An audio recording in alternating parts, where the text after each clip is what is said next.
Welcome into the sweat. I'm Steve Buchanan alongside these two handsome gentlemen to my left, Josh Applebaum, Julian Edlow. We got a lot to talk about on this 2-hour jam-packed edition of the Saturday Sweat. Let's take a look at what we got coming up on the show here this morning. Few things we're going to be talking about, a lot we're going to be talking about here. Colorado calling former NFL wide receiver and Buffalo's alumni Mike Pritchard will join us on the show later today. Max out, how Max Scherzer's injury impacts the playoff race for the Texas Rangers. American League, National League wild card is going to be a good one in the final weeks of the season here. Then we're going to play a little bit of Rust or Reality, what we believe some NFL teams' performances in week one, how they will affect week two, and if it was just nothing but rust coming out of the preseason. But we're going to start off with what everybody has been talking about. So what's another 10-minute segment to talk about this? Aaron Rodgers' season is over. Is it over for the Jets?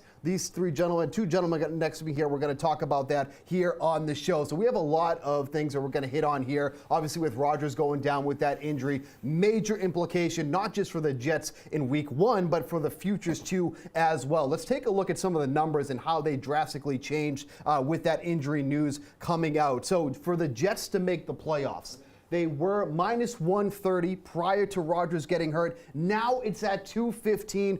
Julian, what are your initial thoughts here on the Rodgers injury and how that affects specifically the playoffs? My initial thoughts specifically on the playoffs, Steve, is that when we were doing our team previews, both you and I said maybe look at the plus money on the Jets to miss the postseason, and right. I don't think either of us fired on it. And now here we are getting plus 215 a week later. We don't have crystal balls here. That would have been very helpful, but it's a massive impact because the drop off to Zach Wilson, we're being told how large that drop off is. The look ahead line initially to Dallas was 3. The Jets being 3-point road dogs. This has touched throughout the week as high as 9.5. So Aaron Rodgers is worth almost a touchdown over Zach Wilson. Yeah. And I think we saw with the how turnover prone he is and the lack of ability to go downfield, that's really going to cost this Jets offense, a team that's loaded at every other position but quarterback. Josh, what do you think? Yeah, so I'm not going to touch a lot of these numbers that have moved so much in terms of, to make the playoffs. Sure. Don't expect them to make the playoffs here.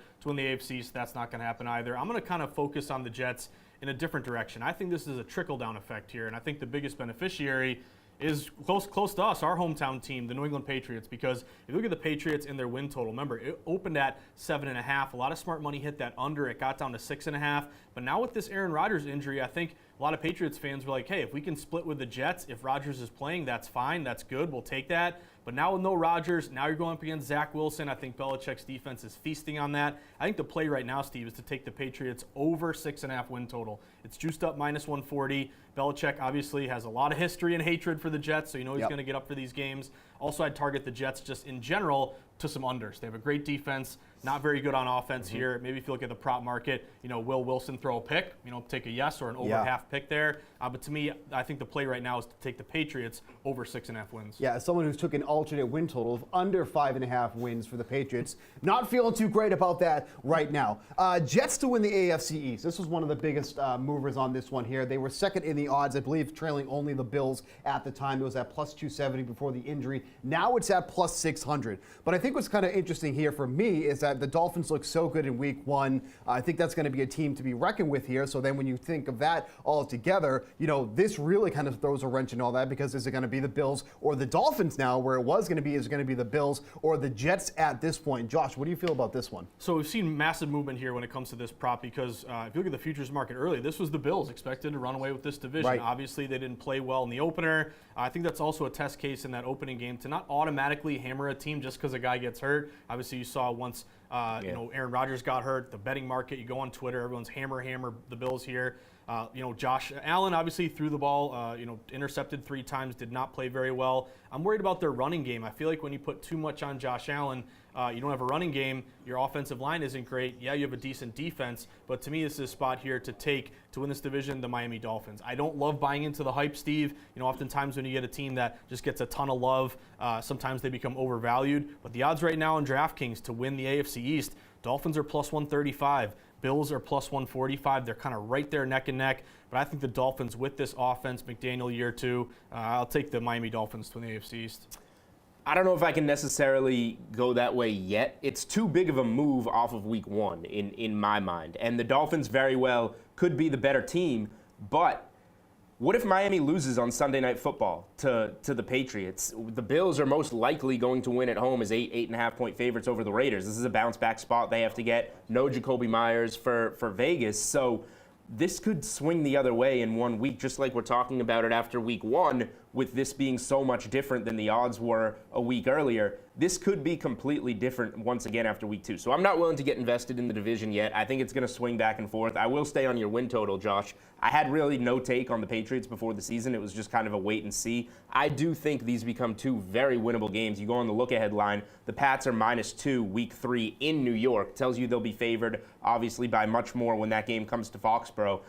Swinging a win total, potentially a win or 2, when it's at 6.5 is a big deal. So I'm with you. I think this could definitely benefit the Patriots. I think one of the things I was most surprised about, we're going to talk about the win total here, went from 9.5 wins to 8.5 wins. But if you look at this upcoming schedule for the Jets, it's hard to think of a wins coming rather soon, considering the opponents they have with Zach Wilson. You got the Cowboys coming up, obviously, tomorrow. You got the Patriots, Chiefs, Broncos, Eagles. Like, there's a lot of L's, it feels like, coming up, yet that win total only changed by 1. Julian, any thoughts on the win total here? Yeah, I think it's easy to change your opinion and lean under, but it is juiced, -155, I believe, last I looked. But, they won the first game, which is a huge difference. Sure. If they lose that first game and they're going with Zach Wilson, it's probably 7.5. So I think the perception is Rodgers goes down for the season. Yes, you get the win, but this only moves by 1 win. I think I would lean with the juice. I think it's pointing in the right direction. I don't think that this is an above 500 team with Zach Wilson. But are we sure it's going to be Zach Wilson long term? This team has plenty of time to go out and get another veteran quarterback. So I'm passing on it at the current number. They could easily go get a veteran to fill in and make them a 9-8 team, especially stealing that opening game. But the way the offense currently looks, Garrett Wilson makes one of the catches of the week to get that touchdown, and you get a punt return in overtime. That's all the offense has manufactured, and I think they're going to look even worse coming out of this game Sunday in Dallas, where they go against a defense that absolutely wrecked the Giants at home. Josh, is there any value going at 8.5 wins either way at this point, or is this just a complete pass? So it's a good question. I think value, it's kind of subjective to the bettor themselves based upon the number and based upon where you think the smarter bet is. So to me, Steve, I think if you look at the under 8.5, it's, as Julian mentioned astutely, it's -155 to the under. So odds makers are making you pay a pretty steep price to take that under 8.5. So you can say, hey, there's no value, it's a minus number, but I think you made a great point, Steve. Look at the schedule. I mean, the Jets have a bye week in week 7. They're big dogs tomorrow against Dallas. Then they're against the Patriots. Kansas City, at Denver is always tough, and then Philadelphia. Yep. I mean, you could be going into the bye 1-5 there. So they're a dog all 5 games. Exactly, and maybe you upset one of those. Maybe you get a win here. But again, I think what we've seen with Zach Wilson is, the defense plays great. He makes a boneheaded mistake, and it just demoralizes the club. And then the defense gets on the offense, and it just causes an issue here. So even though it's juiced up a lot, I'll go under 8.5 Jets now. Let's talk about Garrett Wilson here. This is somebody who had a ton of hype coming into this season coming up because with Aaron Rodgers, he has a capable quarterback that can throw to him. Now it's that same guy from last year who's going to be throwing to him with a whole cast of characters. Offensive Player of the Year. He was 25-1, has fallen all the way to 45-1. There can't be, granted, the odds are great now, but there's no way that we can even really think about him, even at this number, if Zach Wilson's going to be the guy. Josh. I'm with you. To me, it's just a no play here. To me, it more speaks of in terms of the number and the way it's changed. Look at the price change. Plus 2,500, now plus 4,500. I just think, when you had Rodgers, and we saw the success Rodgers had in Green Bay when he had his go-to guy, Davante Adams, turned Davante Adams into a star. You could have seen the same thing this year if Rodgers doesn't get hurt. So again, I think it's just to me, it's more of when you see moves like this, it just kind of speaks to what a big difference Aaron Rodgers makes going from Rodgers to Wilson. So it's a no bet. I just think Garrett Wilson, made a great play on the tip ball. That was fantastic. But I think he's in for a long year because he went from Rodgers to Wilson. Julian, just real quick, I want to hit on the game coming up on tomorrow. Yep. Obviously, the line moved dramatically with Rodgers being out, went from 3 to 9 on the spread there. Is it still worth taking the Cowboys even at this huge number, or do you really think that the Cowboys can cover this number? No, so it's a pass on the spread unless it gets to 8.5. When it's at 8.5, I am comfortable using Dallas as a teaser leg. Get them down below a lot of key numbers, 8, 7, 6, 4, 3. If you can get them down to 2.5, I'm fine with them. I think there's a lot of other options. You can, if you want favorites, you can go with the Niners, Buffalo. If you're looking for dogs, you get home dogs like New England, Pittsburgh to go up. Plenty of teaser options, and I think Dallas down at 2.5 would be one of them. But other than that, I'm not looking at a side here. I'm looking at the total. I did play it at under 39, just because I think Dallas's offense is due. It went down a lot, but I think Dallas's offense is due for some regression from the perfection that they had against the Giants and the perfect field position, really. The Jets' defense is for real. We saw that against Josh Allen. So I think the Jets' defense will show up. They'll kind of rally around the Rodgers injury. And then on the other side, Zach Wilson going against a defense in Micah Parsons that just pitched a shutout on the road. I think we all have a feeling how that's going to go. So under 39, I'm still fine with 38.5s out there. I think that's fine because the direction this game is going, I don't see Dallas going much higher than the low 20s. Yeah, Zach Wilson under pressure is something that has not worked out well in his career. We're going to take our first break here on The Sweat here on DraftKings Network and VSiN. Coming up, drama ahead in Colorado's in-state matchup with Colorado. We're talking with former NFL and Colorado Buffs receiver Mike Pritchard about the impact of Coach Prime in Colorado.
I talk to grown-ups, I take my hat and my glasses off. That's what my mother taught me.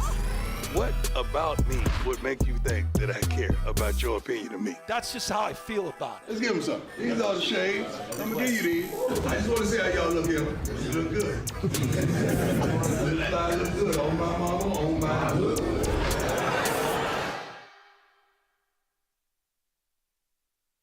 Coach Prime has the Buffs off to a 2-0 start. We got our shades on. We're feeling confident about going 3-0 as 24-point home favorites in a rivalry game today.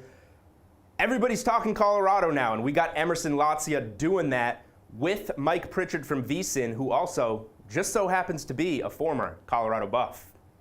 All right, thanks so much, Julian. Yes, it is time to kick this show up a notch right now with a member of the 1990 National Championship winning team at Colorado, former NFL wide receiver, current analyst at VSiN, Mike Pritchard. Look at this. He is glowing this morning. I wonder if it has anything to do with what's been cooking in Boulder, man. How fun has it been? How thrilled are you to see your Buffaloes on the rise like this?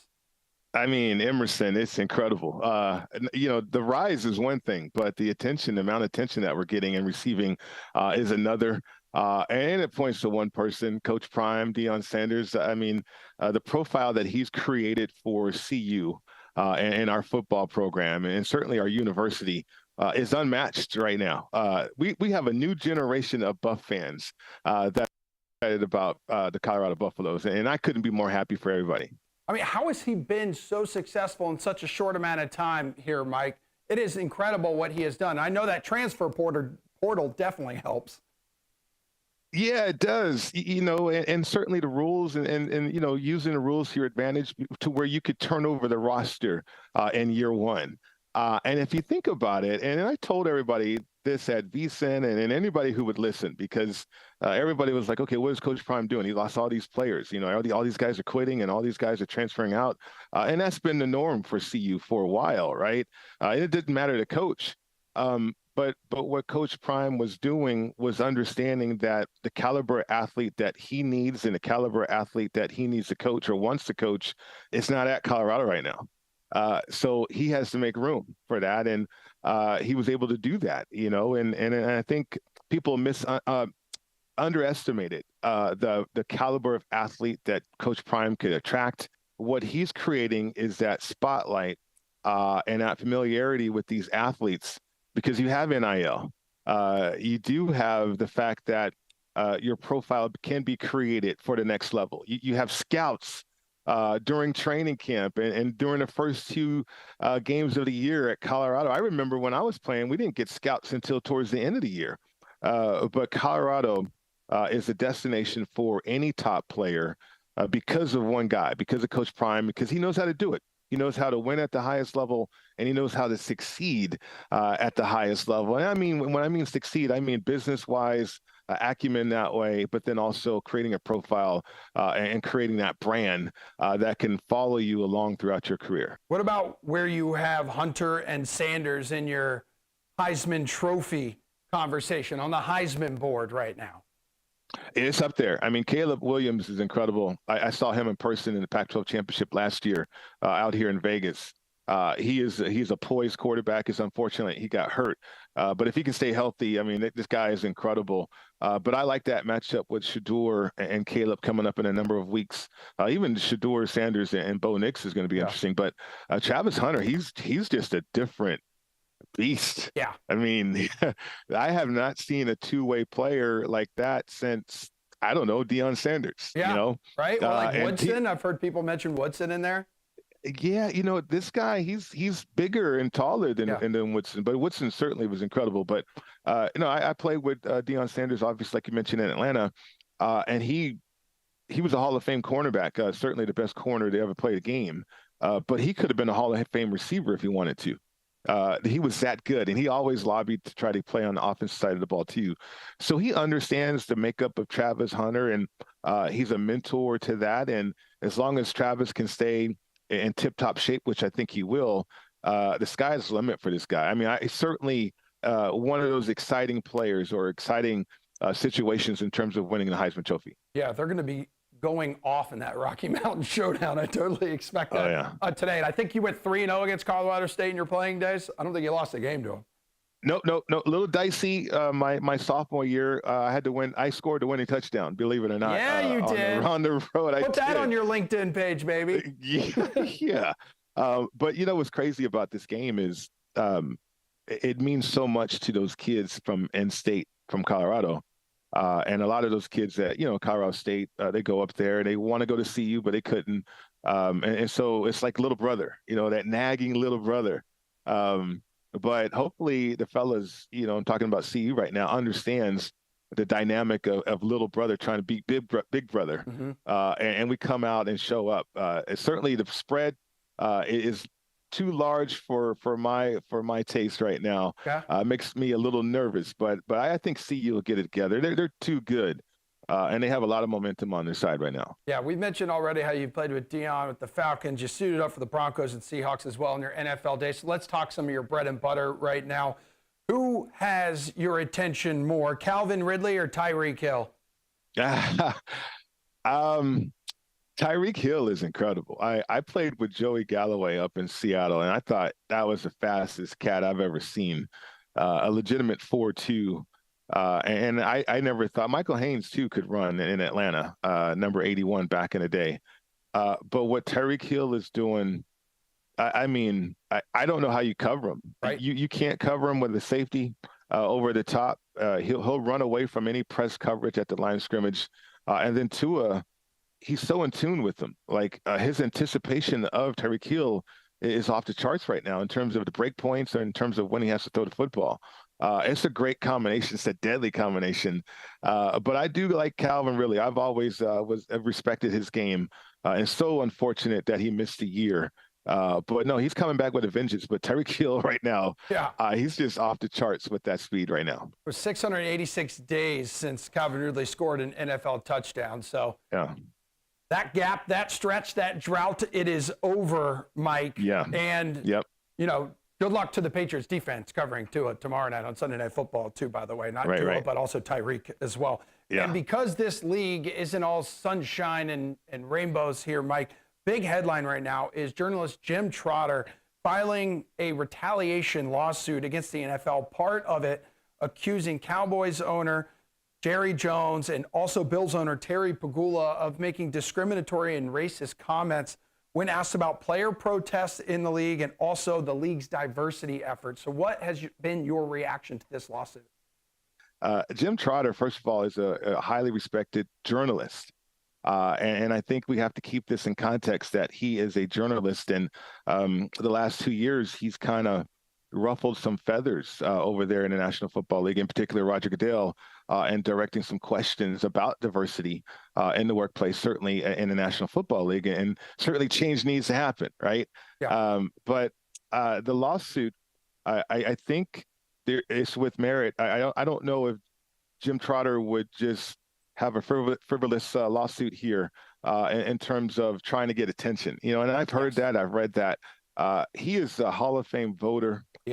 He is sacrificing a lot in terms of what he's established with his career, aligning himself with the National Football League. And, my experience with the National Football League from afar, or certainly, or hearing certain things that happen, it's like a country club. They can kick you out. Ask John Gruden, right?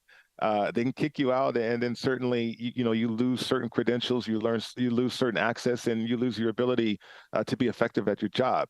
But I think Jim Trotter feels like this is more important to certainly expose what has been going on in his viewpoint and what he's heard. So I'll be curious to see what happens with this lawsuit. I don't know if the NFL wants to sweep this under the rug and settle it because Jim Trotter came after two owners that put themselves out there. I mean, not so much with Buffalo, but certainly Jerry Jones in Dallas. He's on so many committees that spearheads the National Football League and leads the National Football League to so much revenue, creating revenue for the league and these owners that he's a target, and it'll be interesting to see what develops out of this lawsuit. Yeah, well, here's hoping the league continues to increase its efforts to increase diversity and at the coaching and executive level. Mike Pritchard, it was great having you on. Thanks for talking some football with us, man. We look forward to catching up with you here on The Sweat throughout the NFL season. We'll talk to you soon. Emerson, my pleasure. Anytime, buddy. All right, good stuff there from the guys. We're going to put a little bit of a betting angle on this game. You see, in-state rivalry game, 24-point dogs, Colorado State on the road. First things first, 50% profit boost on this game on DraftKings Sportsbook. So you're going to want to bet it. Make sure that you apply that. I cannot pass on a dog this large in a rivalry game in state. The market's getting out of control on Colorado. I know how good they are, but give me Colorado State plus 24. All right. We're going to be back on the sweat on the other side of this. We're going to talk a little bit of baseball. We got Steve Buchanan, much, Josh Julian. Applebaum Yes, talking the impact of Max Scherzer and that injury and what it means to the MLB playoffs.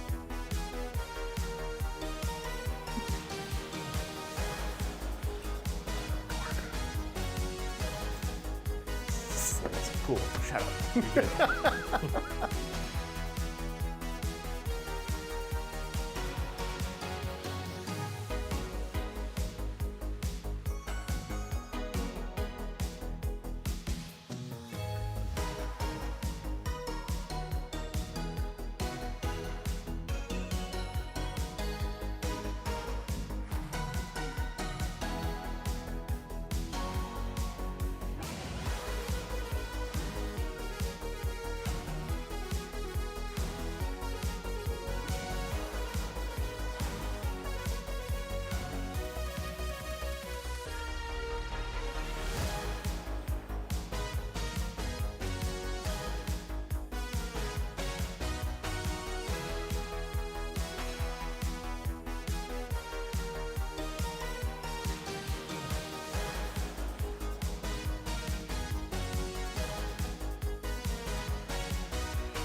with an upper arm strain. What does that do for the American League playoff picture?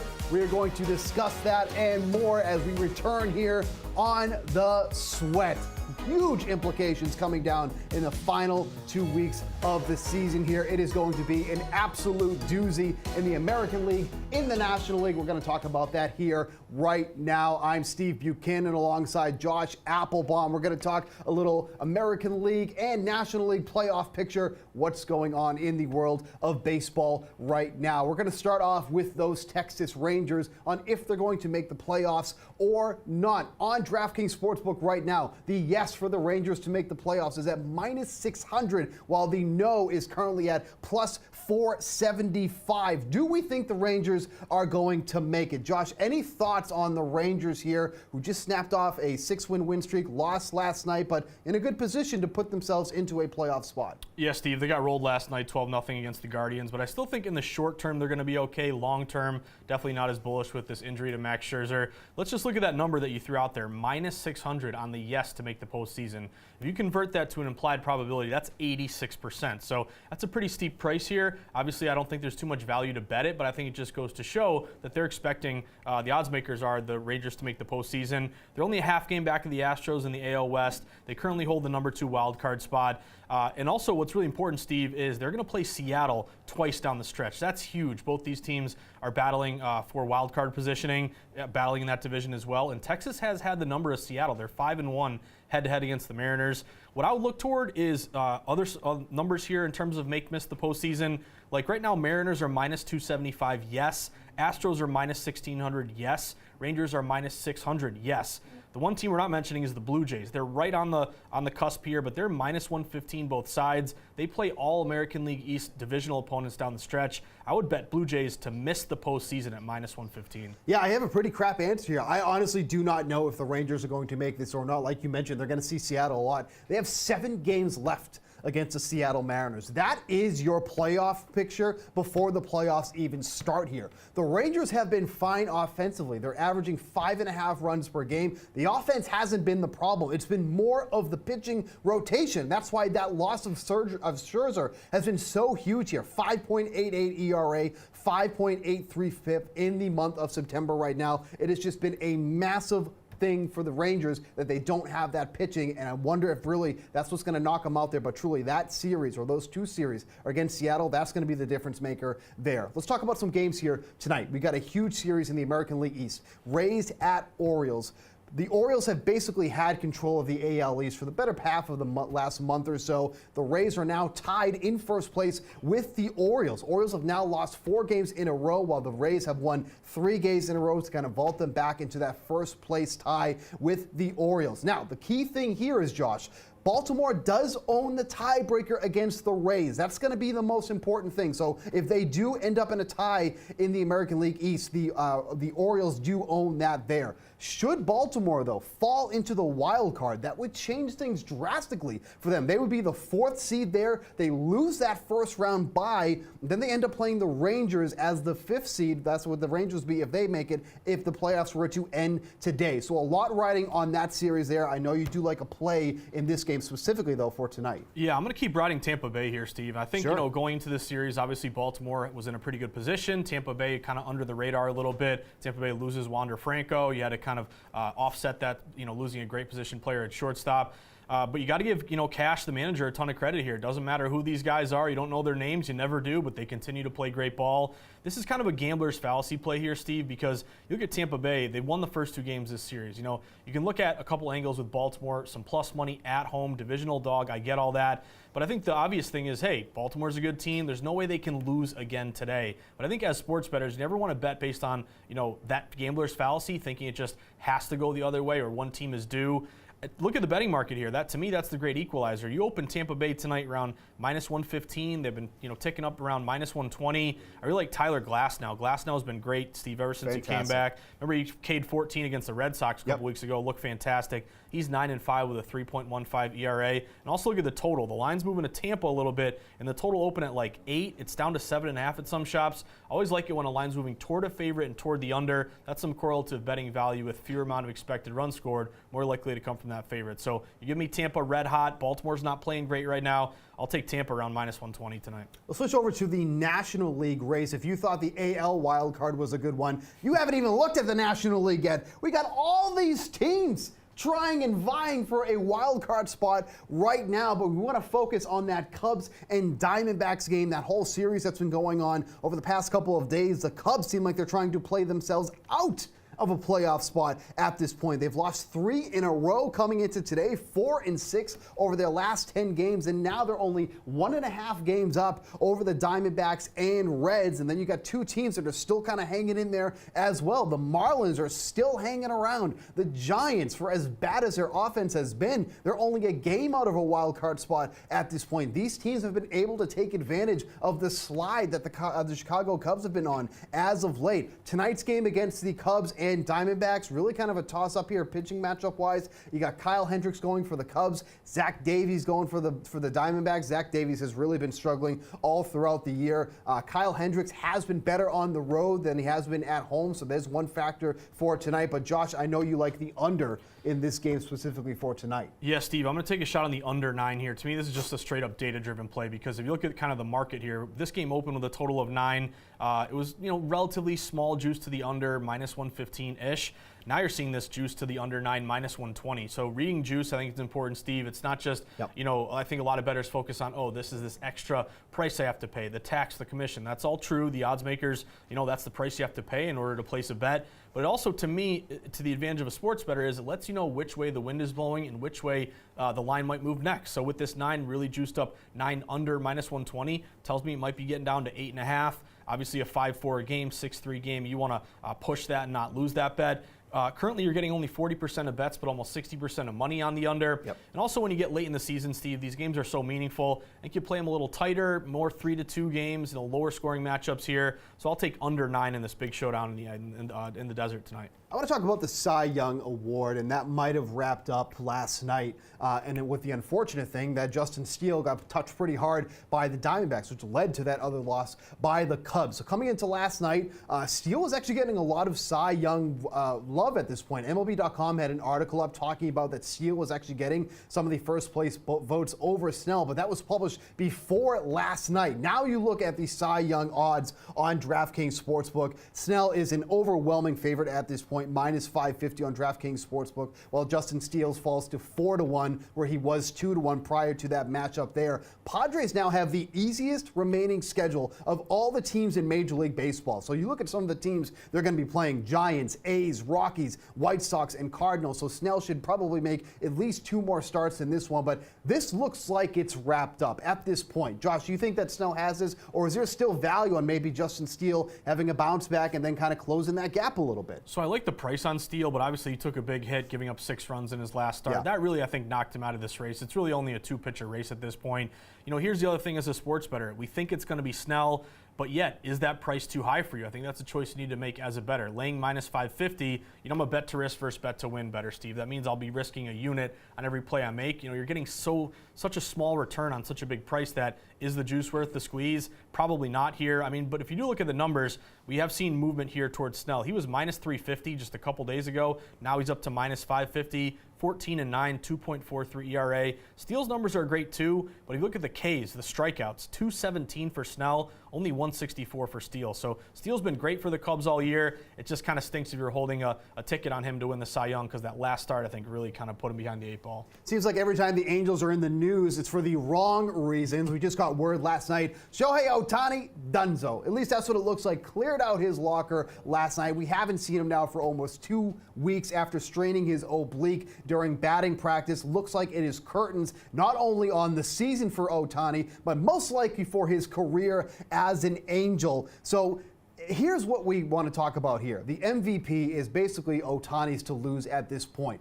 Do you ever envision or imagine a time where a leading MVP candidate essentially limped into the final season and still was able to take it down, because MVP odds no longer up on DraftKings Sportsbook, but Ohtani was an overwhelming favorite with what he's done on the mound and at the plate. Like, it's probably still his at this point, even though he basically hasn't played for the entire month of September, correct? I'm with you, Steve. You're correct. And again, what are the odds makers doing? They're not even posting this. You can't even bet this anymore. Right. I think that tells you all I need to know.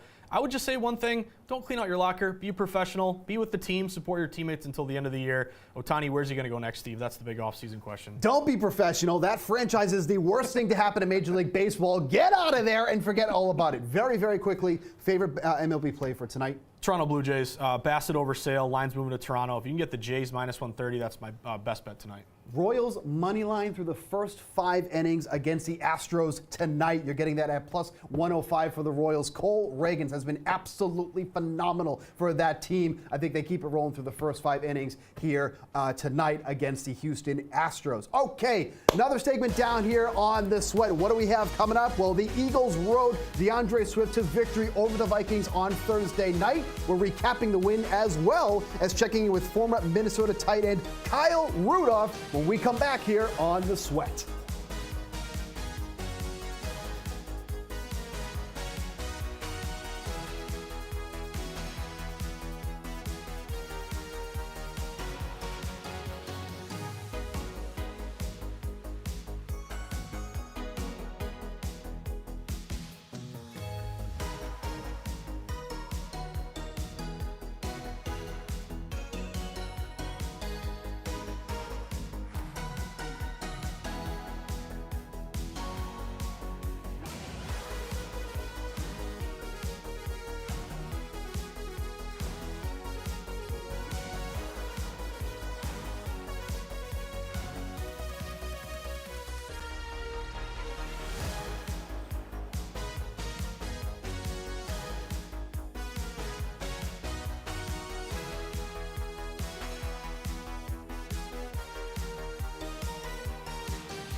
The Lombardi Line with Michael Lombardi on DraftKings Network and VSiN, coming right up after our show, 10 a.m. Eastern every Saturday and Sunday. Welcome back to The Sweat. I'm Steve Buchanan alongside Josh Applebaum and Julian Edlow. Eagles able to take another win in Week 2, 34-28 over the Vikings on Thursday Night Football. But interesting here, sometimes getting the best number is very important, especially with a game like that. Josh, quick thoughts on that. It's so important, Steve, and I think this is the ultimate test case of why it's so important. If you look at that line move when it came to that game, we opened Eagles laying a 7.5. It ended up closing Eagles, -6, even -5.5. Think about who won and who lost depending on what number you got. If you liked the Vikings in that spot, it was a contrarian play. They had good line movement, a lot of system matches, primetime dogs. If you get a 7.5, 7, 6.5, you cash that bet. If you're late to the party and get a 6, you push. And then it even got to 5.5 at some shops. Imagine getting a bad 5.5, never get the worst of the number after it's moved so much.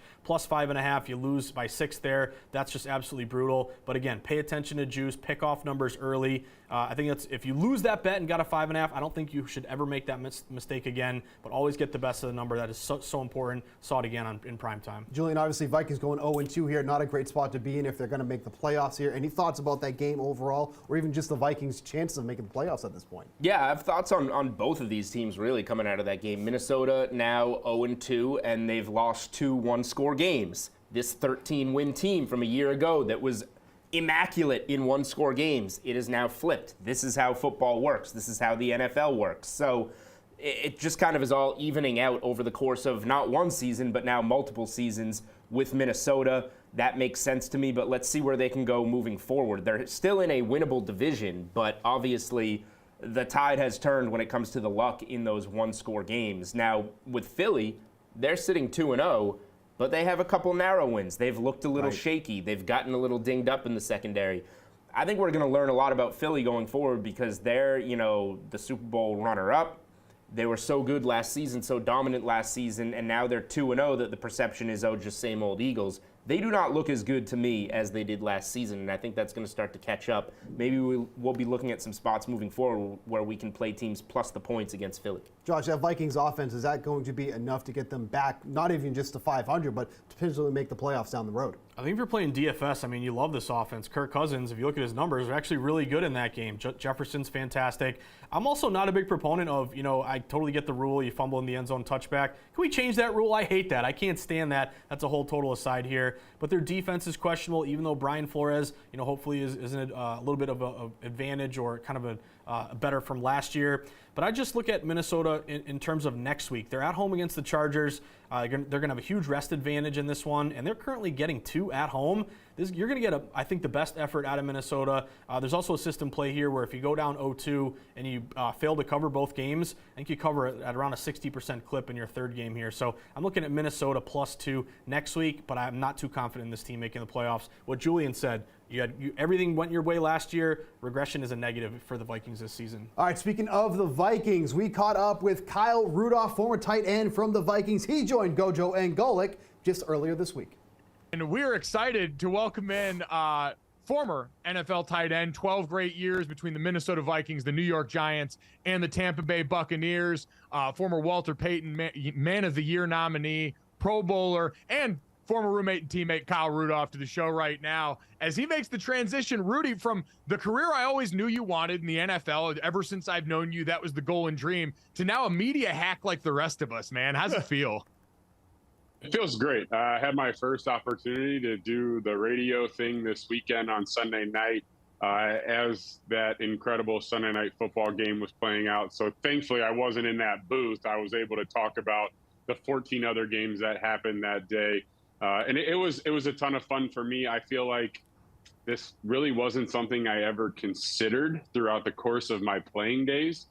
But as I started to near the end and figure out what's next, football has been a part of my life since I was 5 years old. And I feel like TV and radio and podcasts and different variations of media allow me to keep the game of football within an arm's length away.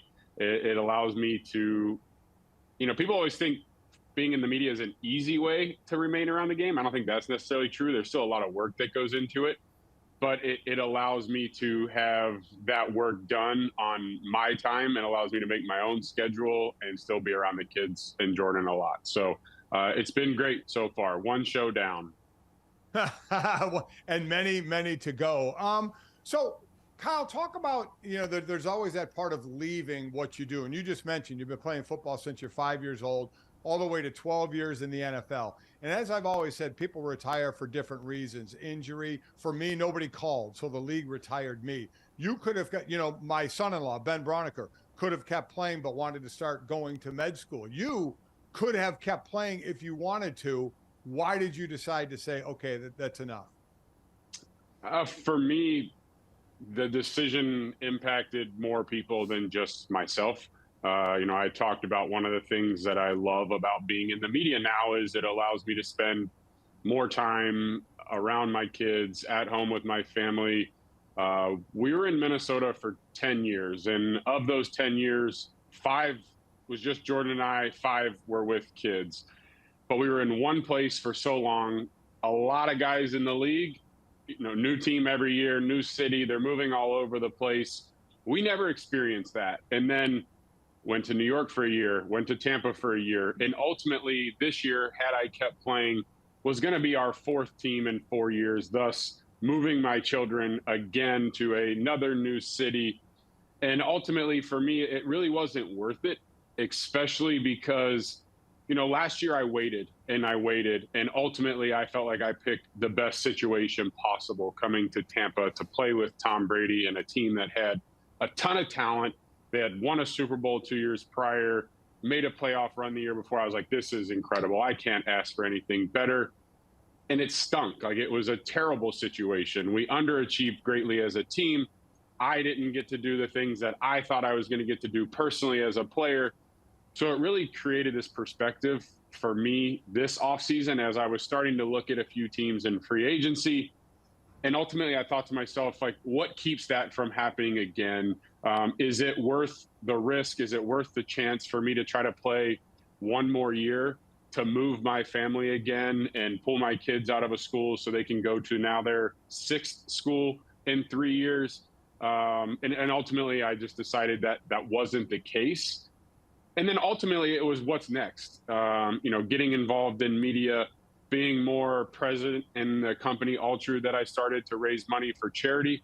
So there were a lot of things that ultimately at that point excited me more than going back to training camp and playing football for a 13th year. Kyle, just a couple minutes left. The topic now today, after Aaron Rodgers gets hurt, David Bakhtiari starts to yell again for, we need to get rid of the field turf and put natural grass.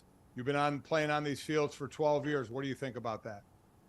Well, I know certainly coming to Florida this past year and practicing on grass every day was incredible for an old guy. I know why people retire in Florida. Warm weather and grass, made my body feel so much better. But, ultimately I was someone who played 10 years in an indoor stadium with the exception of the 2 years we were outside. The 2 years we were outside, we were also on turf at the University of Minnesota. 1 year in New York, turf. So I played 11 years of home games on artificial turf. And, although the technology has come a long way, it just doesn't really make sense to me why teams that have outdoor venues and have the ability to have natural grass wouldn't have it. Certainly there are teams, the Minnesota Vikings, for instance, they're not rolling grass in there. You can't roll grass out into Minneapolis in the wintertime and expect it to grow. So, you can't have that indoor grass like Arizona and Vegas has. So there will always be teams that have artificial turf. But if we can limit those to a much smaller number, certainly we all see the numbers. Everybody sees the numbers of non-contact injuries and just the sheer amount of injuries that happen on artificial turf. Trust me, I can tell you firsthand, it's so much better playing on grass. It's just your body feels better. It's really what was meant to be. You think about the force and the impact that we're putting into the ground and that's put on us when we're tackled. Grass gives, turf doesn't. And, that's just the bottom line. We saw that on display on Monday night. There's no doubt about it. Rudy, congrats on all the success, man. We're excited to have you on this side of the aisle here now. Enjoy next week. I know the Vikings are going to honor you before that Week 3 game against the Chargers, so we're all looking forward to watching that and listening to you on Sunday nights and on college football games going forward, man. Should be a ton of fun. Thanks, guys. Always great to chat. Good stuff there from Gojo and Golic, which you can see every morning, Monday through Friday, starting at 8 a.m. But we got another hour of the Sweat coming up. Julian and Josh will talk about some college football futures you can jump on before Week 3 kicks off later today. Plus, they'll preview today's slate, which includes a battle in the swamp between Tennessee and Florida. The Sweat will return.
Welcome back to hour number 2 of The Sweat. We got an action-packed hour for you guys here in the second hour. Josh and Julian are going to go into a little bit of a deeper dive in today's college football slate and maybe some futures you want to lock in now before it's too late. We're going to talk about some week 1 performances, what teams are shaking off the rust, and what teams are likely in for a rude awakening here in week 2. We got some drama in the NHL in Columbus, and then we're going to do a little preview of tonight's UFC fight. But for now, we're going to toss it over to Julian and Josh talking some college football. Thank you, Steve. You're doing a very nice job in the host chair. Why don't you go take a break and we'll handle it from here for a little bit. All right, Josh. This college football slate, week 3, is kind of pinned in between a huge slate. We had Texas, Bama last week, all these huge games. Next week, we got Notre Dame and Ohio State, all these big games. This is kind of the left-out slate, the one that's a little looked over, the week 3 card. No massive matchups, but we have some good ones. I mentioned the night games last week. We haven't talked about this one, you and I. Texas Tech was one of my favorite bets of the week in week 2. I had them +7. Bad beat. Closed well in our favor. Covering the whole game. You're down 1 with the ball late. Was that a game you were on? Because Texas Tech broke my heart, made the difference between like breaking even and having a big week last week. I was right there with you, Julian. I think this is kind of the most frustrating thing as a sports bettor, when you feel like not only do you get a good number, you beat the closing line, but it's kind of like, you do your part and then the team lets you down in such an epic fashion. So, down by 1, covering that game, huge turnover, you lose it and you lose the spread. That's about as bad as it gets for a sports bettor. All right, we paid our dues last week. We got that out of the way so that we're not having any bad beats in week 3. Let's start with this game, Josh, the backyard brawl. It's my favorite bet of the week. It's your favorite bet of the week. Last year, these two teams played. Pittsburgh did scrape away with that win, but it took interception late in the game, a couple fluky things going Pittsburgh's way at home. Now you got to go on the road to West Virginia. This one, I was fortunate enough to get West Virginia +1 early in the week. I threw it into our DraftKings Network's betting group. Go check it out in the DK Sportsbook app if you haven't. Now I know one of your favorite moves, Josh, dog to favorite. West Virginia's favorite. I still like West Virginia on the money line here in the backyard brawl, but tell me about this game. Take me home, country roads, Julian. Let's go, WVU. I love this spot. You got a great number, so congrats to you for getting some great CLV on that one. I still like it where it is. Yeah, Fire away. So even if you don't have a great number anymore, because again, you mentioned it, dog to fave. There are certain things I look for when I'm betting on sports. Obviously, my whole angle is I want to be against the public with the pros, but dog to fave line moves is a very simple indicator of sharp action, unless it's based on a huge injury. But if you open up as a dog and you get flipped to a favorite, that just takes such a big amount of sharp action to move that number and cause the designation to flip of who should win and cover the game. But you mentioned it here, Julian, this game open actually Pitt -1.5 on the road. It's flipped all the way to WVU -2.5. Great bet split here. The Mountaineers are getting around 66% of bets, but almost 90% of the money. So there's a huge discrepancy. Low bets, higher dollars there. My one angle, though, is when you look at dog to fave line moves, and you got great number with the points here, Julian. If you want to play it right now, this is a money line play for me. If you can get WVU, look at around a -140. That's the price that I got. I just think you want to be with the sharp move, but let's, based upon this, the way that the line opened, odds makers are expecting a really tight game here. So what if WVU wins by 1, wins by 2, you lay a 2.5 and you lose your bet? I don't want to stomach that. I don't want to chance that. Let's go money line, just win the game. Love this dog to fave line move. Take me home, country roads. Shenandoah River, Julian. Very good. All right, we have another big rivalry game in college football this evening. Tennessee, the Vols are going down to the Swamp. Side note, I did watch some Swamp Kings. I thought it was okay. I'm not done with it yet, but a little bit too much Urban Meyer and Tim Tebow for me. That said, you and I are aligned on this one as well. I played some Florida +7, -120 early in the week, but still, I am good with the 6.5 here. We saw this last week. I took some Washington State +6.5 at home against Wisconsin. That one got bet down a couple points. Sometimes when you feel like you need that 7 and it goes the other way, that's a good thing. And I'm good with 6.5. There's plenty of 5.5s out there in the market. I also like the under in this game. It came down from 58.5 to 56. I'm not too big on either of these offenses, but more specifically, I think Tennessee is getting overblown because of that last season with Hendon Hooker and some of the receivers they had. Joe Milton, big arm, but I don't know if he can do it consistently. Now you're going to go on a big SEC road game down to the Swamp where Tennessee has only not been an underdog twice at the Swamp. It's been a pick, and they've been a 1-point favorite once. They lost both those games outright. Graham Mertz did not look good at Utah. They made some silly decisions. They gave up that 70-yard bomb on the first play of the game. Whatever. Fresh start. We're at home. Rivalry game. I'm taking the points with Florida. I'm sprinkling the money line. What do you got to add to that? Because it's kind of gross, but I like it. Oh, I love it. And you said my favorite word, gross. I mean, when it looks like a play has no shot and you walk into a bar, you talk to your friends in the group chat, they're like, you're crazy, you're taking Florida, what's wrong with you? Tennessee's the obvious play. But those are the plays that you learn to love as a sports bettor. You set it up pretty nicely here, Julian, but let's look at what the market's doing. This is the most heavily bet, one of the most lopsided games of the day. It's prime time, 7 o'clock, so every sports bar or anywhere you're watching a game, this one is going to be on the main TV. But the market is moving toward Florida. That's what I really love in this spot. This game opened Tennessee as high as -7.5. It's down to 6.5. Some shops are even lower, Julian. Like I see some, 5.5s out there. So obviously you're seeing movement toward Florida. And what's most important there is that Florida is number one, the unranked team versus a ranked opponent. Yep. Classic buy low spot. But also percentage-wise, you have Tennessee getting almost 80% of bets in this one. If everyone's betting Tennessee, the odds makers aren't dumb, Julian. Why is the line going to Florida if everyone's betting Tennessee? You would think with 80% of bets on the Vols, that would get adjusted upward to 8 or maybe 8.5. But no, it's going the other way. That's a dead giveaway here to me that the Gators are a sharp play. So make sure you get the 6.5. I'm with you. Let's go chomp chomp. Chomp chomp in the Swamp. We're going to stick with some home dogs on Saturday night. I played this one earlier in the week at 7.5. It now sits 7. I'm good with it. Talking about Houston at home against TCU. Houston's had a weird season. They opened up short dogs against UTSA and grinded that one out. Then week 2, the perception kind of changes on them because they go on the road and lose to Rice. The thing is, I'm not sure Rice isn't a very good team. I played Rice there. They have JT Daniels at quarterback, who's played quarterback for just about every prominent school in the country. He's on his 4th school or whatever it is, USC, West Virginia, Georgia. He's been everywhere.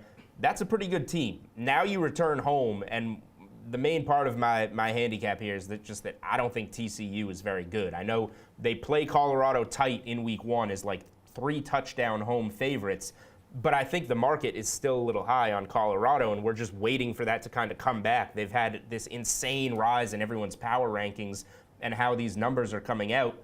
I think TCU's just not all that good, and that's one of the things that we learned in week 1 and learned nothing about in week 2. So now they go for a true road game, and they're laying a lot of points at Houston in state. I'll take another home dog here. I don't know if you have a take on this game, Josh. I don't have a strong opinion, Julian, but I think you're right. I think it's Houston or nothing for me. Let's look at the way the line moved. Some shops did open TCU as low as -6, so early money did look to lay that early number with TCU. But now that it's all the way up to 7.5, it's a big public play. I think TCU is getting around 75% of bets here. So to me, you're buying low and going Houston home dog plus 7.5 inflated line, or maybe you're laying off entirely. Now, one thing I would look toward, and kind of just a little tip here, if you see a game that kind of checks off a couple boxes for you, but maybe you're not fully there in terms of betting it, put it to the side. Keep an eye on it. This is an 8 o'clock game here tonight. I think what I'm looking for if I'm going to bet Houston, Julian, is plus 7.5 right now. I want that plus 7.5 with Houston to go, -120. I want to see this thing get back down to 7. If you can get the hook on Houston and see it fall, I think that's a play where, later tonight I may add them to my card.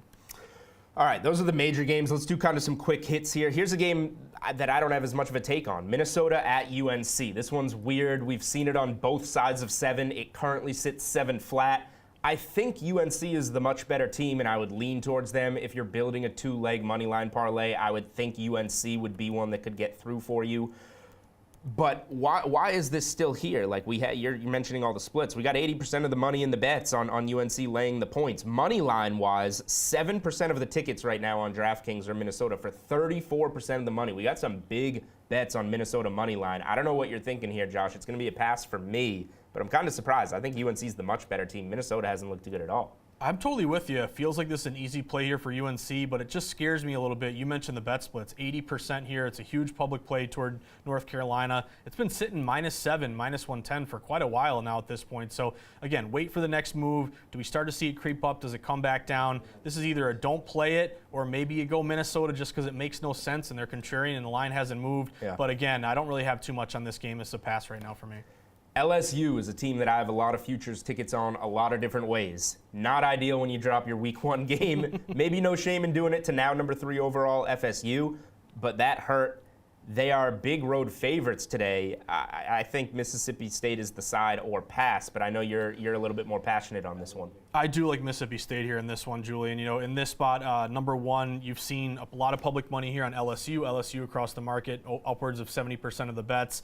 What's notable to me, though, is key numbers. You got to have these in the back of your head. We saw how important it was in that Thursday night game with the Vikings and the Eagles. But to me, I'm holding out for a 10, Julian, because a lot of these books were, LSU, 9.5, 10. Every time it gets to 10, there's a lot of buyback here, Mississippi State plus 10. So this game, it's coming up here quick. It's a noontime start.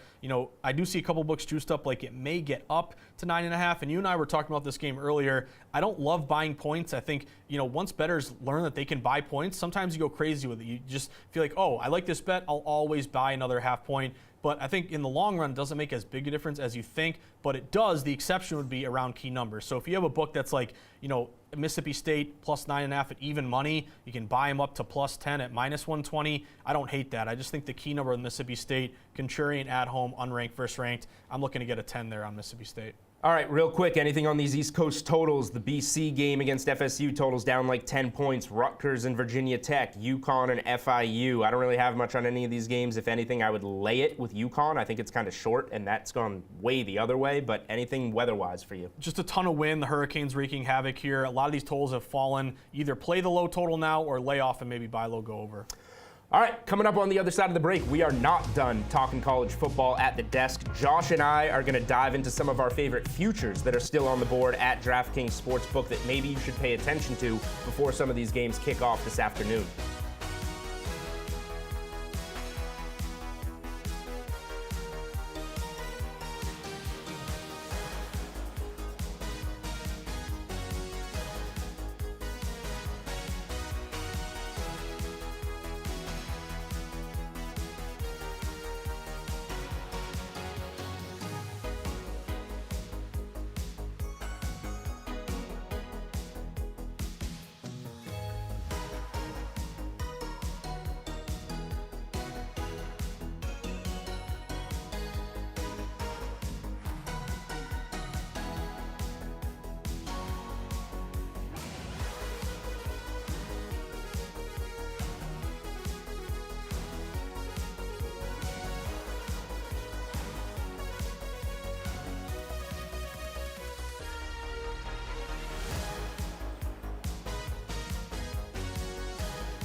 All right, welcome back into the sweat.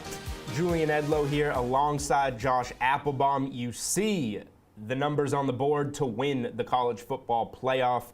We were talking some week 3 games prior to the break. Now Josh and I are going to dive into the futures market a little bit because that market stays open all season. You can bet it before every week. It's nice to see a little bit and then be able to reinvest. And I'm going to get us started with one off the top, Josh, that I do not get. And I understand we're in NFL season. We're doing NFL week 1 overreactions. We're only a couple seasons into college football. Texas opened with a plus number to win the Big 12. They closed, though, laying a little bit of juice. I think they're in the minus 110, minus 120 range. They're now minus 130 to win the Big 12. That Saturday night game in Tuscaloosa does nothing for them standings-wise in the Big 12. Meaningless in terms of the Big 12. However, I know what we just saw. We just saw a team go in and do something that happens every 4 or 5 years. The last team to go in and win in Tuscaloosa was Joe Burrow and the LSU Tigers. Before that, it was 2015 Ole Miss. This does not happen much. So if Texas can do this, and the rest of the Big 12 has not looked all that good, maybe outside of Oklahoma, this is the clear-cut best team in the Big 12. And I think they should be laying more juice to win the conference. It would be shocking if they don't make the game, where now the way the Big 12 is designed, the best 2 teams make the game. And then when we get there, they're going to be a pretty sizable favorite. We already see in the Red River rivalry, the look-ahead line, October 7th, Texas is laying like a touchdown or more against Oklahoma. So I think I'm just putting this number in now, and in a game where I would maybe be laying a touchdown with Texas, now I'm going to have them 130 in the money line, and I would be shocked if they don't get there. So I am very surprised that after that game on Saturday night, Texas is not laying more juice to win the Big 12, despite that not being a Big 12 game.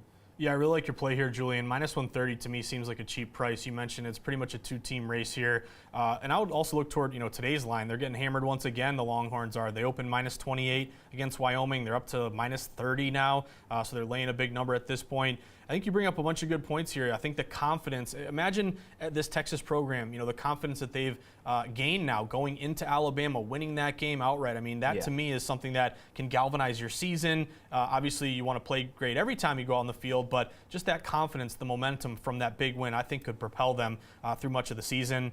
Now, I'm going to look for a future here, a win total, Julian, for my my futures play here. I'm going to go Oklahoma, over 9.5 wins. You can play these adjusted futures markets here right now. Oklahoma to go over 9.5 wins is minus 155. So again, I always start with a lot of my bets in terms of what's the market telling me. It's making me pay a higher price on Oklahoma to win 10 games at minus 155. Tells me they're likely to have this happen. They're 2-0 so far. They're ranked 19th.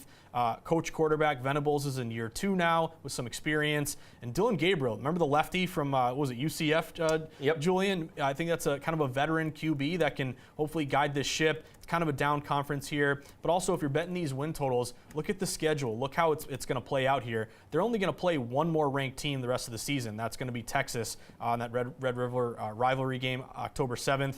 They're Tulsa today. Again, big favorite in that one. And then they have Cincy, Iowa State, UCF, Kansas, OK State, WVU, BYU, and TCU. I gave you a lot of teams there, but none of them are ranked here, Julian. I think you can bank on this Oklahoma State or Oklahoma team to win 10 games or more. I'm on the over 9.5 right now, minus 155. All right, well, you and I have essentially just determined the Big 12 title game because if they go over 9.5, we're going to see Texas, Oklahoma once again in Dallas come early December.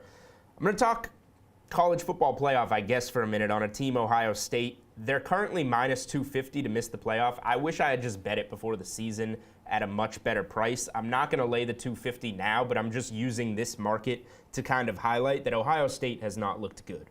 And this is a team that feels like they're going to drop multiple games along the way, especially having to go play at Michigan in that season finale, a game they've now lost 2 years in a row, both at home and on the road. Ohio State look-ahead line next week against Notre Dame, that initially was north of a touchdown, I believe. And now, last I looked, DraftKings Sportsbook did open up some of those Week 4 games. It was Notre Dame plus 2.5. Short home dog for Notre Dame. That shows you how much the perception on Ohio State has changed. Marvin Harrison Jr. is fantastic, but they don't necessarily have a quarterback, and the rest of that team hasn't looked quite as dominant as we're used to. So I'm just thinking Ohio State, we're going to have some points this season, and maybe it's next week against Notre Dame, where fading them with the dog is going to be the move, Josh. Yeah, I'm with you, and I'm going to go in conference here. I'm glad that you mentioned, that you're not high here on Ohio State, because I think kind of the cause effect there is that I'm really high on Michigan here, especially with their coach coming back.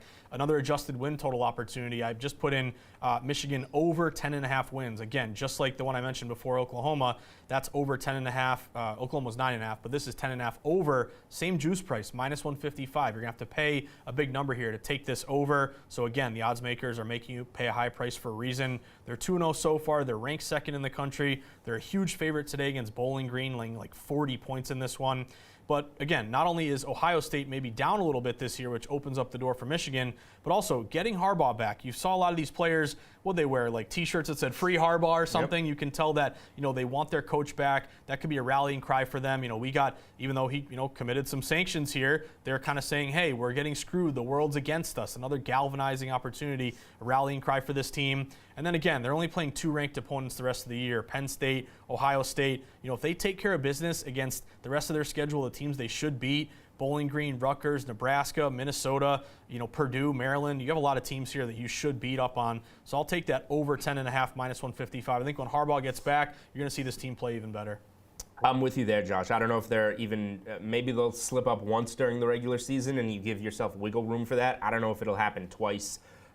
This is a team that I bet plus 210 before the season, plus 175 before the season to win the Big Ten, and hoping that they get there. I'm going to stick with a conference winner here, and I'm going to the ultra-competitive Pac-12. All eyes on USC.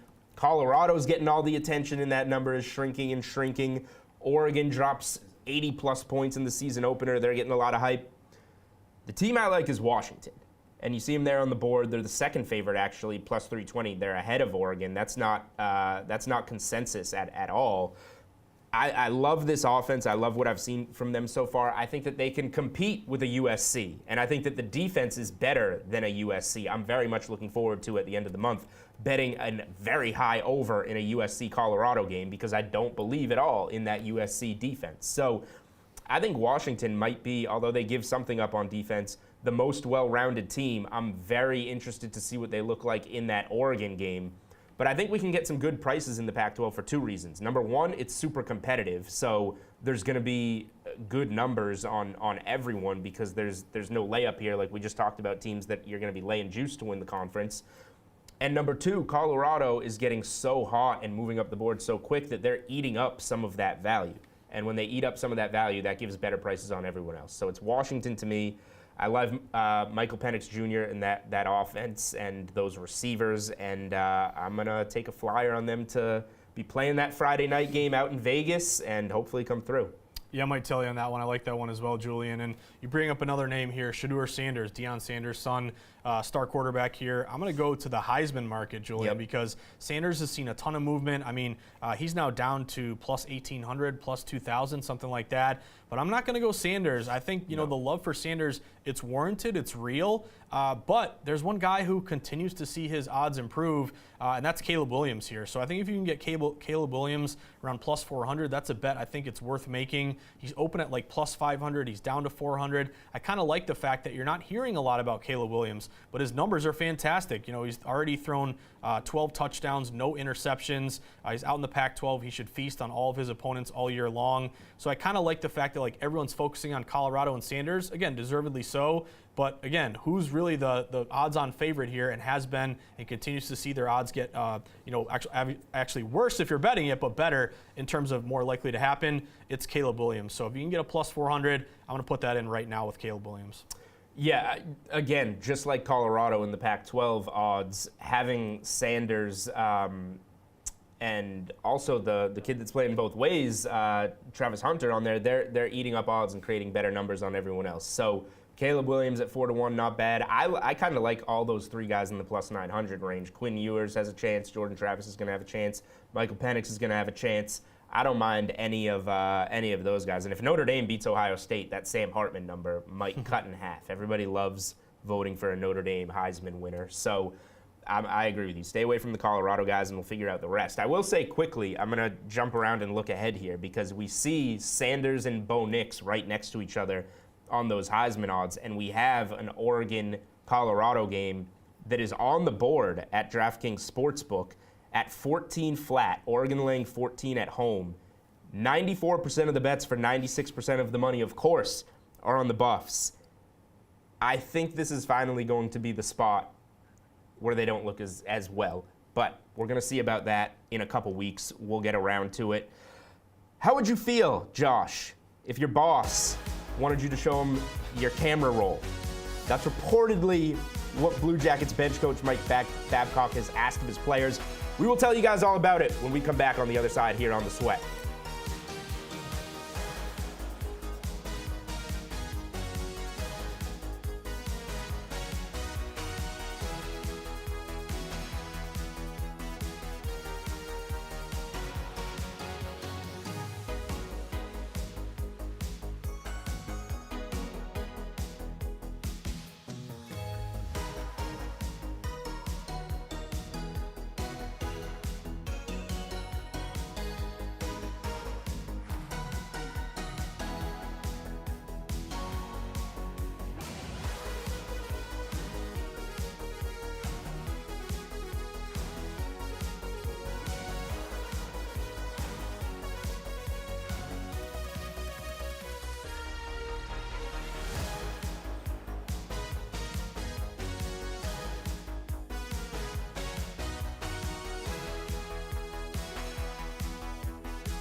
The NHL Players Association is investigating reports that Blue Jackets head coach Mike Babcock violated players' privacy by asking to see photos on their phone. Both Babcock and Columbus captain Boone Jenner have denied the claims in separate statements. What on earth? Babcock only claimed that he asked to see families' photos in order to get to know the players better. For more on this absurd story, here is Emerson Latzia. Thank you, gentlemen. It is now time to welcome in my good friend, the Canadian kumquat, Jeff Ulrich, DraftKings contributor, here to shed some light on this Mike Babcock situation here, dude.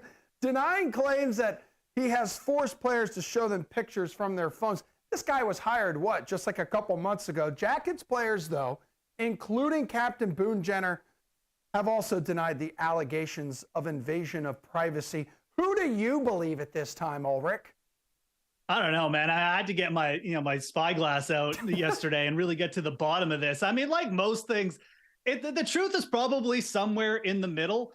I mean, obviously, I don't think that, the Spit and Chicklets guys and Paul Bissonnette is putting out a story without some source. I don't think this has been fabricated out of thin air. But at the same time, like, Mike Babcock is an easy target, especially in the age of social media. You put out a take about Mike Babcock, it's going to get clicks, it's going to get views, it's going to elicit a million different responses from people. So right now, the only concrete information we have is from the Columbus Blue Jackets, who have given a response. Boone Jenner has come out and said, yeah, that's not what happened. It's just a normal thing. He has to see a picture of my family. It's not a big deal. So, I mean, that's the only real thing. We haven't seen like evidence of a step-by-step of what he was supposedly not supposed to be doing or doing from the other side. So, I mean, again, there's probably some truth and it lies in the middle. But right now, I mean, you just have to believe what Boone Jenner has come out and said. He's a respectable NHL player. He's the captain. And he said this isn't a big deal. I would just kind of tend to believe him. Yeah, it's got to be a good sign players are coming out to their new coach's defense, right? Yeah, I would say so. I mean, look, I know the Columbus Blue Jackets are down in the standing and they're like plus 900 to even make the playoffs, but they do have a good GM in Jarmo Kekalainen. He's well respected around the league. And I mean, again, like if Boone Jenner hadn't come out and the organization hadn't been on top of this right away, yeah, it would definitely be like a 5-alarm bell here. I mean, it would be cause for concern because I mean, if there was nothing to back this up or back up Mike Babcock from a player standpoint, yeah. I mean, he has had so many ex-players come out against him and just say he's a terrible person.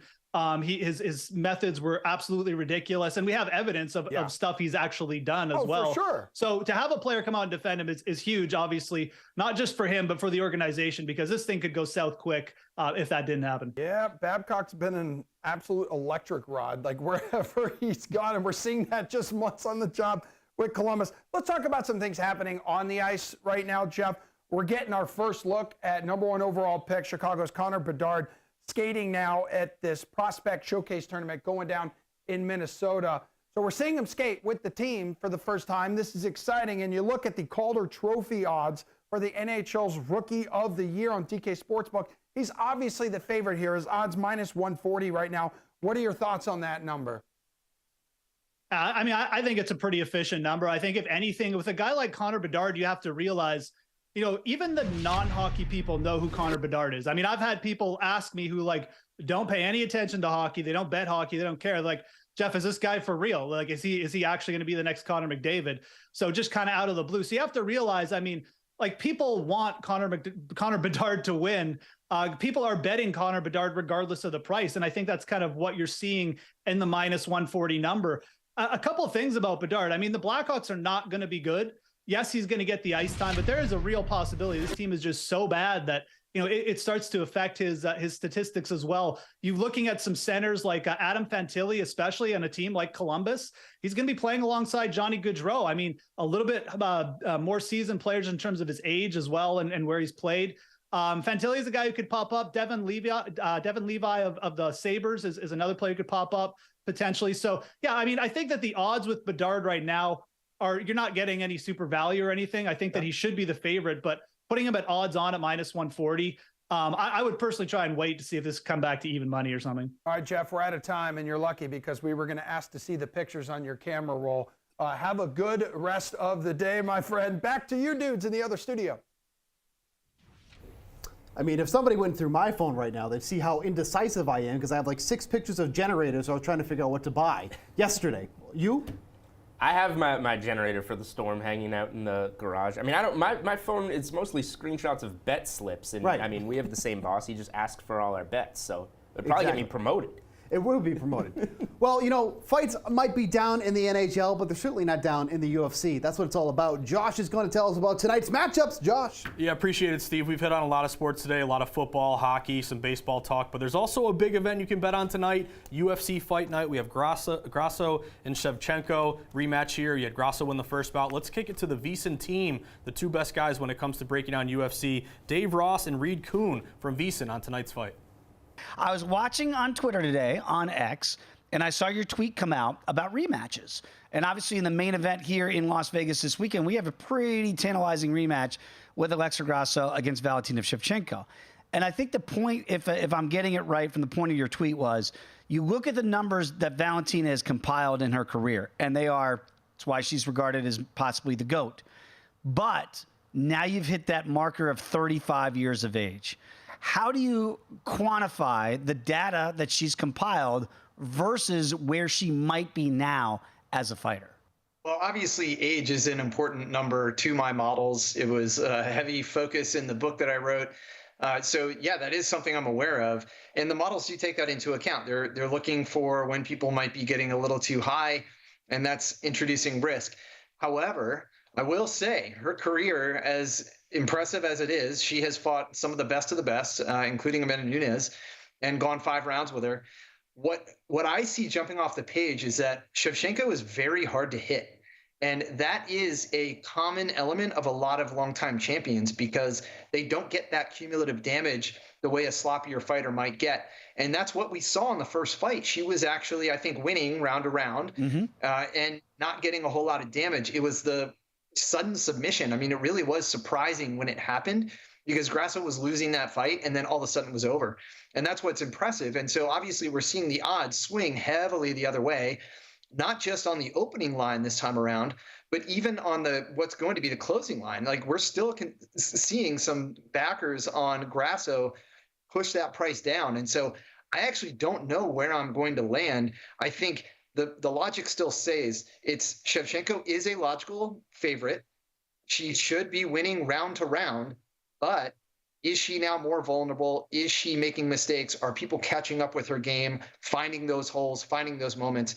That's a concern. I did make money on Grasso last time. That does not mean I'm necessarily going to bet her this time. I got to see where the prices land. By the way, I love the Uber tail of the tape that you do and really introduced to the sport years ago here with your models.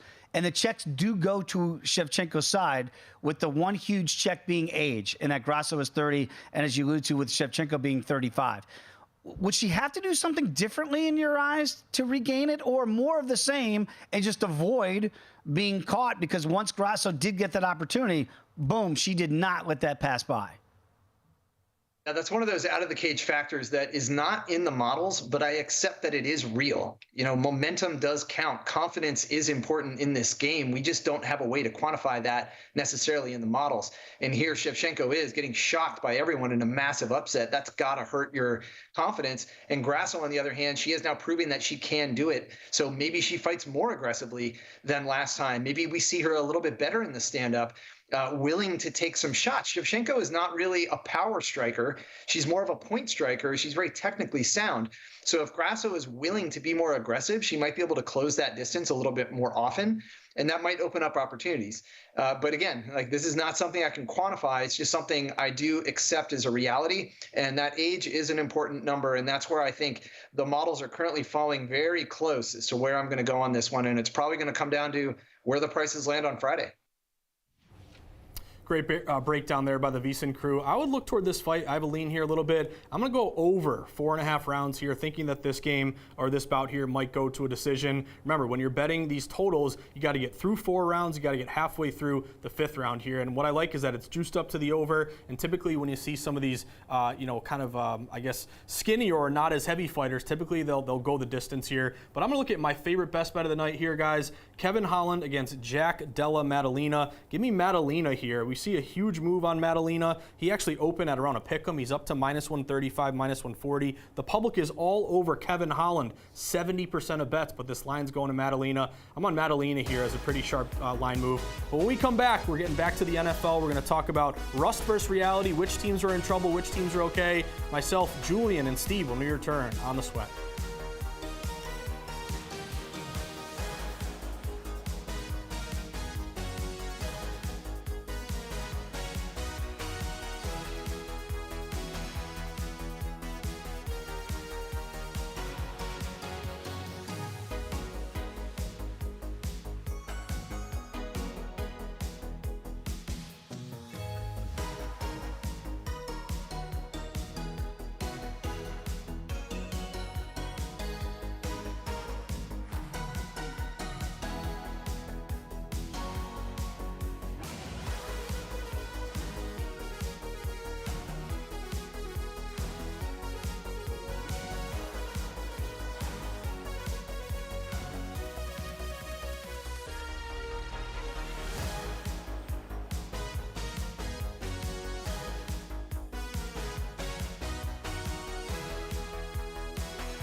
Welcome back to this final block of the Sweat. All the boys are hanging at the desk here as we're going to do a little bit of rust or reality. Which teams should be hitting the panic button already, or maybe just shaking off a little bit of rust? And we're starting off with the team, and by the way, I'm with Josh and Julian, which you saw right at the open.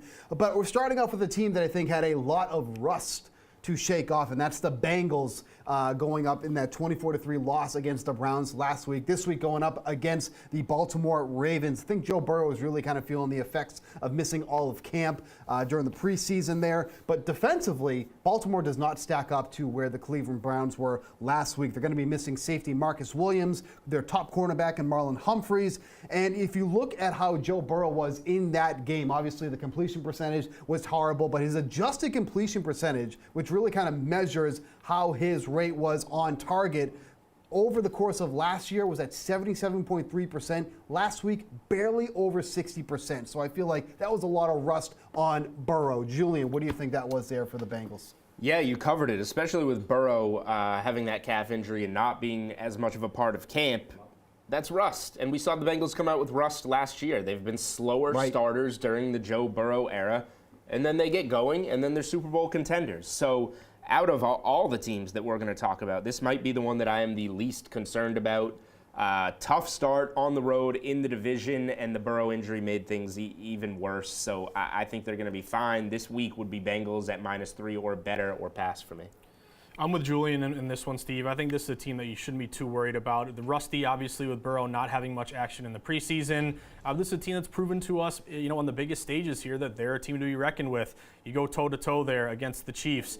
You make it to the Super Bowl, 2 years ago. Right now, their win total is 10.5. It is juiced up under -130. But I'm kind of intrigued by maybe buying low on Cincinnati at this point. Again, didn't look great in the opener. Burrow got his contract. This is a team, again, that started 0-2 before and still gone deep into the postseason. I think the Bengals are going to be just fine. We'll talk about the Buffalo Bills. Obviously, that 22-16 loss against the Jets last week with Zach Wilson at the helm. But this week, they're going to be going up against the Las Vegas Raiders. Jets were all up in Josh Allen's face last week. He was under pressure on 42% of his dropbacks, and you'll see 3 interceptions thrown by Josh Allen last week, kind of like the Josh Allen of old, I guess you could say. But while the Bills' offensive line isn't great, the Raiders' defensive line, in my opinion, is basically average at best. And they got this controversy going on with Chandler Jones, is like all this stuff's going on. He's like calling out Mark Davis, saying, why don't you tell them why the real reason I'm not playing? Just a lot of stuff going on with the Raiders already. Chalk it up to just another year. But no Jacoby Myers in this game either. So they're likely going to be leaning on heavily to Devontae Adams and Josh Jacobs. The Bills were really poor against the run last week, or I should say Monday, against the Jets. So are the Bills, should they be panicking, or is that just a little bit of rust for them? Josh, what do you think? I'm kind of panicking a little bit here with Buffalo, and I actually have some relatives that live in upstate New York. They're getting worried here too. I think the natives are getting a little restless because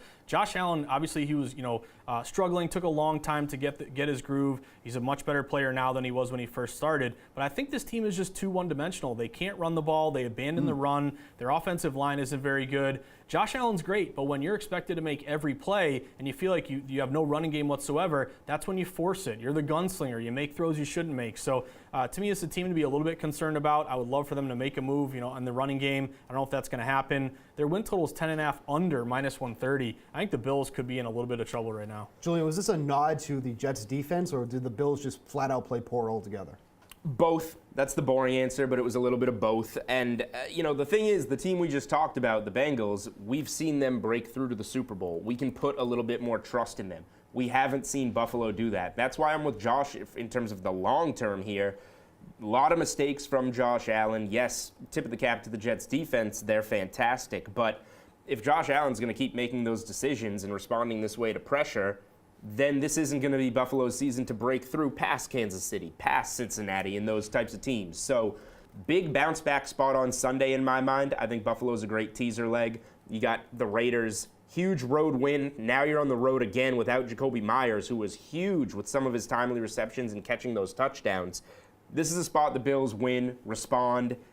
Everybody gets back on board with them, but we're going to need to see it in crunch time as the season goes on, and I don't know if they have it. I don't think anybody had a worse week than the Giants did in week 1. 40-0 loss against the Dallas Cowboys. Now, to be fair, Daniel Jones, barely had any time to get anything off because he was under pressure on 67% of his dropbacks. 28 of his 42 dropbacks, the Cowboys were in his face. Now, to be fair, you probably have one of the best bounce back opportunities here in week 2 because you're going up against a team who does not want to win in the Arizona Cardinals. Great spot for Saquon Barkley. The Cardinals cannot stop the run. We saw that last year. We saw that already here in week 1.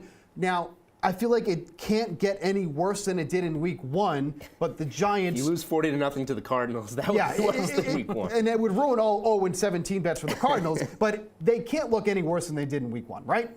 You would think so, and I think the get-right thing here, especially if you're playing Survivor, is betting against the Arizona Cardinals. I mean, with that being said, though, the line is dropping to the Cardinals a little bit for tomorrow. We'll have a full take on this game in tomorrow's edition of The Sweat. That was, I think, Giants laying 6. It's now down, to 4.5. So there are some wise guys who like the Cardinals tomorrow. I think that with the Giants, you don't want to overreact too much to one game. As bad as they were in prime time, maybe you want to get absolutely crushed early on to kind of eat some humble pie and maybe kind of reset your season here. Their win total was 7.5 to be entering the year, Steve. You probably expected they might lose to the Cowboys. It's 6.5 now, over -125. I think the Giants maybe are going to rebound, play a little bit better here. I like Daboll as a coach. I kind of like buying that over 6.5 win total, a little bit low right now. Yeah, this is a tough team because I don't believe in the Giants ultimately. Right. But we know in the NFC, once you get below those, 3 elite teams, all those wild card spots are up for grabs, and the Giants can easily be in the mix. So I think they can find their way to a decent season. But if you expected the Giants to win the division or be an actual contender this year, then I would have hit the panic button before week 1. So they are what they are. They're a middling team. They should certainly respond this week in Arizona. But I don't know what to make of the Giants long term, rust or reality. I think it's both. I think in reality, they are a rusty middle-of-the-pack team. I think the best thing to happen to the Seahawks last week is that some of these bigger name teams lost as they did, because I feel like no one's really talking about the Seahawks losing 30-13 against the Rams. I don't think many people had that on their bingo card for week 1. Now they're going to be facing the Lions, who obviously had that win against the Chiefs last week. The coverage against the Seahawks last week was phenomenal. Geno Smith could not hit any of his receivers, whether it's DK Metcalf, whether it's Tyler Lockett, but Seattle also only controlled the ball for just over 20 minutes last week as Billy steps in front of the camera. That was obviously the lowest time of possession throughout all teams in the NFL last week. But money's been coming in on Seattle a little bit. They've gone from 6, and I think it's now -4.5 in favor of the Seahawks here. So how do we feel about the Seahawks here in week 2 against a team that's, are they good, the Lions? They just get a little bit lucky last week. What do we think about that, Julian? So this is a classic week 2 buy low spot off the overreactions. We have 2 teams on complete opposite ends of the spectrum. The Lions go on the road and beat the Super Bowl champs, Patrick Mahomes and the Kansas City Chiefs. They get a long week off, and now they're back home against a team that looked absolutely atrocious against a team in the Rams that I'm pretty down on. We'll see which direction they go. They get a real tough test against San Francisco this week. But the look-ahead line's 2.5, 3. Now you're getting all these points. Money should come in on Seattle. It's the right side. I'm going to sit back and watch and see what happens, but this is Seattle or pass. This is week 2 gambling 101. You go with Seattle here. Josh? I'm with Julian. Good line move here for Seattle tomorrow. Detroit has a rest advantage. A little worried about that, but they open, as high as you mentioned, Steve, 6. It's down to 4.5. Maybe you tease Seattle up to 10.5, but I like the points there. Buy low with the Seahawks. Like the Steelers this year, they've run into 2 tough teams to begin the year. That was expected, but 30-7 loss to the 49ers here. Very good defense, very good offense. Brock Purdy looked great in that game, even with a lot of TJ Watt in his face. But now they're going up against Cleveland, who did a number on the Bengals last week, a very good defensive team. Is that rust for the Steelers, or they just have the unfortunate task of facing the Niners and then the Browns in week 2? I think it spoke more, Steve, about San Francisco, just how good San Fran is. I think that's my opinion here. We'll break all these games down tomorrow, but if you're looking for Pittsburgh +3 in primetime, buy low, sell high, that's going to be my play. There's some 3s popping up right now. Give me Steelers +3. Yeah, we're talking rust or reality. I think the reality is that San Francisco is a dominant team, and that's just what it is. Pittsburgh, sharp bet in week 1, but they should be a sharp bet again as a home dog in week 2. I'm with Josh. We'll get one-word answer from both of you here. Do the Chiefs get back on track against the Jaguars this week? Julian? Yes. Josh? Emerson, this for Emerson, plus 3.5 tomorrow. Give me the Jags. Give me the Jags. Emerson's not even here. I was going to say, lose. Emerson's not even here. He can't even defend himself, and he will not be here tomorrow either. We're going to be running the ship once again here when the sweat returns on Sunday. It's going to be an all NFL action-packed show. You don't want to miss that, so come here to get your bets, your player props, everything. We will have you covered. Coming up next on DraftKings Network and VSiN, it's going to be the Lombardi Line with Michael Lombardi every Saturday and Sunday, so stay tuned for that as well. For Steve Buchanan, for Julian Edlow, for Josh Applebaum, we will see you here 8 a.m. Eastern sharp. DraftKings Network, VSiN, all the DraftKings social channels. We'll see you then.